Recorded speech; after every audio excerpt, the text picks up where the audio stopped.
সাম্প্রতিককালে রাজনৈতিক যে প্রেক্ষাপট, যে অবস্থান, এটা একটা বড় ইভেন্ট, এটা একটা টার্নিং পয়েন্ট হতে পারে। আপনার কি যদি সবকিছু সঠিকভাবে চলে তাহলে নিঃসন্দেহে এটা একটা টার্নিং পয়েন্ট হতে পারে। কারণ দেশের চলমান রাজনৈতিক প্রেক্ষাপটে লন্ডনে ডক্টর মোহাম্মদ ইউনূস এবং বিএনপির ভারপ্রাপ্ত চেয়ারম্যান তারেক রহমানের সাক্ষাৎ গুরুত্বপূর্ণ মোড় ঘোরাতে পারে বলে মন্তব্য করেছেন দলটির মহাসচিব মির্জা ফখরুল ইসলাম আলমগীর। মঙ্গলবার সকাল 11:30টার দিকে রাজধানীর গুলশানে বিএনপি চেয়ারপারসনের রাজনৈতিক কার্যালয়ে সাংবাদিকদের সঙ্গে কথা বলার সময় তিনি এমন মন্তব্য করেন।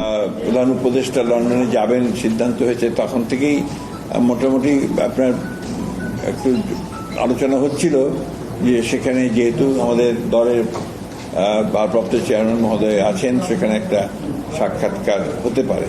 আমাদের স্ট্যান্ডিং কমিটির পক্ষ থেকে স্বাগত জানানো হয়েছে এবং আমরা প্রত্যাশা করছি যে এটা বাংলাদেশের যে রাজনৈতিক যে সংকটগুলো আছে এগুলোকে কাটিয়ে উঠতে হয়তো একটা পজিটিভ ভূমিকা রাখতে পারে এই সাক্ষাৎকারটা।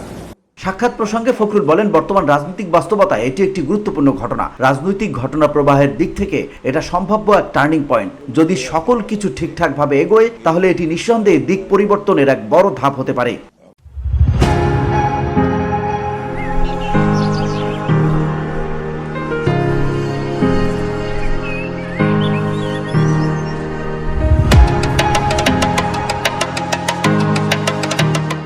তিনি আরো জানান, প্রধান উপদেষ্টা ব্যক্তিগতভাবে আমাদের ভারপ্রাপ্ত চেয়ারম্যানকে আমন্ত্রণ জানিয়েছেন। বৈঠকটি সেই হোটেলেই হবে যেখানে তিনি অবস্থান করছেন।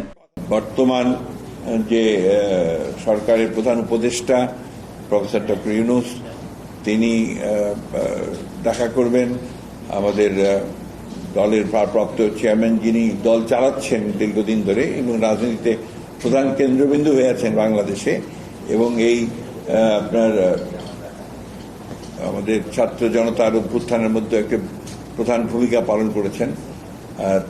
তার সঙ্গে আপনার সাক্ষাৎ হওয়াটা এটা একটা বড় ইভেন্ট বলে আমি মনে করি।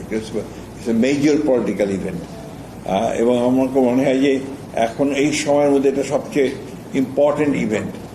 এটার গুরুত্ব অনেক বেশি। আমি মনে করি যে এটা জাতীয়ভাবে এবং আন্তর্জাতিকভাবেও এটার গুরুত্ব অনেক বেশি। প্রসঙ্গত, প্রধান উপদেষ্টা ডক্টর মোহাম্মদ ইউনূস ইতিমধ্যেই লন্ডনের উদ্দেশ্যে ঢাকা ত্যাগ করেছেন। আগামী শুক্রবার সকালে একটি অভিজাত হোটেলে তারেক রহমানের সঙ্গে তার বৈঠক অনুষ্ঠিত হওয়ার কথা রয়েছে। দলের ভারপ্রাপ্ত চেয়ারম্যান, যিনি দল চালাচ্ছেন, ভিওডি বাংলা নিউজ ডেস্ক।